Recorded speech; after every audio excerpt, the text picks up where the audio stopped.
membayangkan tinggal di negara yang memiliki lebih dari 17.000 pulau, lebih dari ratusan bahasa, dan juga lebih dari 1.300 suku bangsa. Yap, negara itu adalah Indonesia. Indonesia adalah negara dengan tingkat keragaman identitas yang luar biasa tinggi. Mulai dari segi suku, bahasa, agama, adat istiadat, dan pandangan hidup. Itulah yang mengapa Indonesia disebut sebagai negara multikultural. Indonesia adalah negara yang sangat kaya akan keberagaman, terdiri atas 17.000 pulau, 1.300 lebih suku bangsa, dan lebih dari 700 bahasa daerah. Indonesia merupakan negara multikultural terbesar di dunia. Namun, keberagaman ini ibarat bagai pedang bermata dua, dapat menjadi kekuatan dan juga berpotensi untuk menjadi konflik. Persatuan Nasional.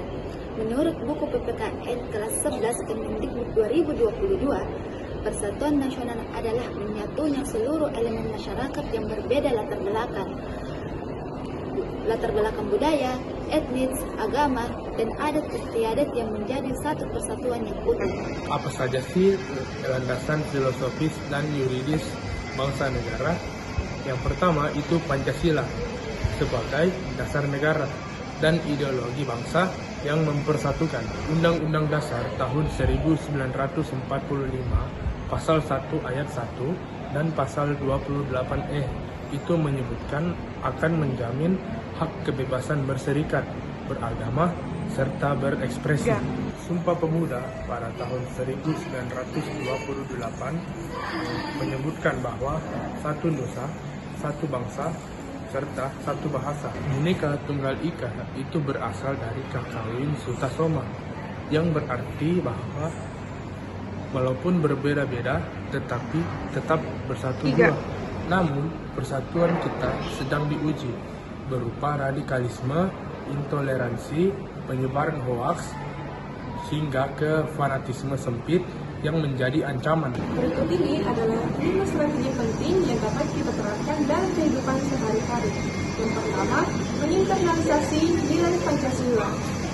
Pancasila bukan cuma untuk dihafalkan, tapi untuk diterapkan dalam kehidupan sehari-hari. Contohnya, gotong royong di dalam rumah, sikap toleransi terhadap teman yang berbeda, suku, ras, bangsa maupun agama. Dan yang terakhir, musyawarah saat mengambil keputusan, baik di sekolah, di rumah, maupun di masyarakat. Yang kedua, meningkatkan sifat toleransi dan empati. Perlu kita tahu bahwa perbedaan bukan ancaman, tetapi kekayaan bangsa. Makanya pendidikan lintas budaya dan dialog antar warga itu penting banget. Bahkan kalau perlu kita harus belajar sejak usia dini. Yang ketiga, memperkuat wawasan kebangsaan. Kita perlu paham bahwa identitas nasional kita sebagai warga Indonesia adalah payung besar untuk menyatukan identitas lokal kita. Yang keempat, aktif dalam organisasi sosial dan kegiatan warga. Dengan terlibat dalam kegiatan sosial, kita dapat membantu orang lain dan membangun solidaritas dan menghancurkan sekat-sekat sosial yang bisa memecah belah. Yang kelima, literasi digital dan etika di media sosial. Jadilah warga digital yang bijak.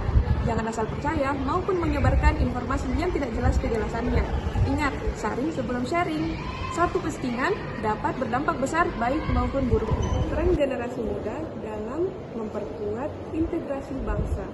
Kamu, generasi muda Indonesia, adalah kunci masa depan untuk bangsa. Menghargai perbedaan, jangan mudah terprovokasi, berkarya untuk bangsa dalam bidang apapun seperti teknologi, pendidikan, seni maupun budaya, aktif dalam menyuarakan keadilan dan kebenaran. Indonesia tidak akan besar hanya dengan satu suku, satu bangsa, dan satu bahasa. Indonesia membentang dari Sabang sampai Merauke, dari Miangas sampai Rote, dan memilih untuk menjaga integritas nasional. Salam Bhinneka Tunggal Ika dan salam Indonesia Raya.